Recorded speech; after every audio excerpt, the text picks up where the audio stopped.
Breakups don't just end relationships, they end a version of your life.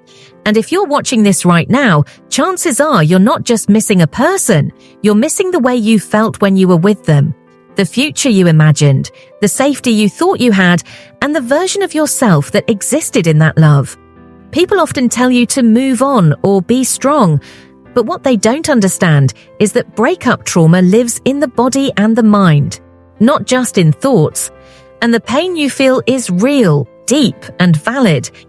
When someone leaves, your brain experiences it like withdrawal because it was emotionally attached to their presence, their voice, their attention. And suddenly all of that is gone, leaving behind silence that feels unbearable. That emptiness in your chest, the anxiety, the urge to check their messages or social media, the random waves of sadness in the middle of the day. None of this means you're weak. It means you loved deeply, and deep love always leaves deep marks. The hardest part about healing from a breakup is accepting that the person who once felt like home is now a memory. And memories can be painful because they replay the good moments while hiding the reasons it ended. Your mind keeps asking what if questions. What if you tried harder? What if you said something differently? What if you waited longer? But the truth is that healing begins the moment you stop blaming yourself for something that required two people to work. You didn't fail at love, you experienced it. And sometimes love doesn't last, not because you weren't enough, but because it wasn't aligned. Holding on to guilt only delays healing, and waiting for closure from someone who chose to walk away keeps you emotionally stuck in a place that no longer exists. To heal from breakup trauma, you must allow yourself to grieve without shame, because pain suppressed becomes pain stored, and pain stored shows up later as anxiety, anger, or emotional numbness.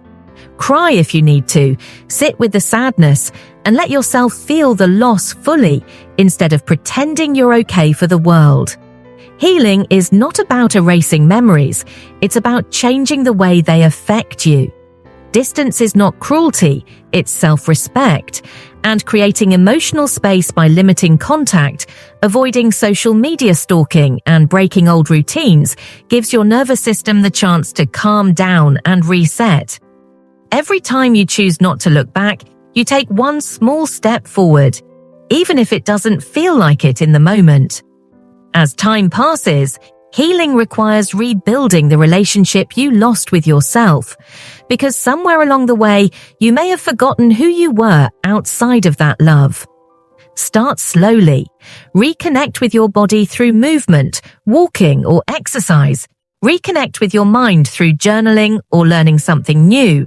And reconnect with your emotions by talking honestly with someone you trust. You don't need to have everything figured out right now. Healing happens in moments, not miracles. Some days you'll feel strong, other days the pain will return without warning. But that doesn't mean you're going backwards. It means you're human. Progress is quiet and often invisible until one day you realize you laughed without forcing it. You slept without dreaming of them. And you went hours without thinking about their absence. One day, this breakup will no longer define you. It will refine you. The pain that feels unbearable today will become wisdom tomorrow, teaching you boundaries, self-worth, and emotional strength you never knew you had. You will love again, but this time with clarity instead of fear, with choice instead of attachment, and with peace instead of anxiety. Until then, be gentle with yourself, because healing from breakup trauma is not about becoming someone new. It's about returning to who you were before the pain, stronger, wiser, and more aware of your own worth. If you're still here, still trying, still breathing through the hurt, then know this: you are already healing, even on the days it doesn't feel like it.